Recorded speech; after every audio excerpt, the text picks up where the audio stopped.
حالت حیض میں قرآن مقدس کو ہاتھ لگانے کا کیا حکم فقہا نے نقل کیا ہے؟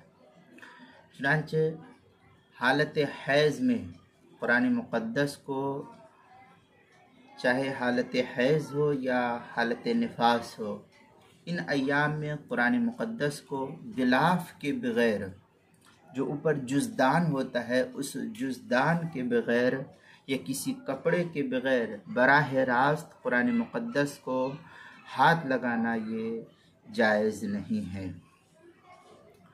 چنانچہ در مختار کے اندر ہے وَيَمْنَعُ إِلَىٰ قَوْلِهِ وَمَسَّهُ وَلَوْ مَكْتُوبًا بِالْفَارسِيَّةِ فِي الْأَصَحِّ إِلَّا بِخِلَافِ الْمُنْفَصِلِ۔ یہ اس طریقے کی عبارت جو ہے در مختار جو بیروت کا چھپا ہوا نسخہ ہے اس کی پہلی جلد صفحہ 423، اور جو زکریہ بک ڈپو دیوبند کا ہندی نسخہ ہے اس کی پہلی جلد صفحہ 488 پر اس کو نقل کیا ہے۔ کتاب المسائل اس کی پہلی جلد صفحہ 222 پر اس کو نقل کیا ہے۔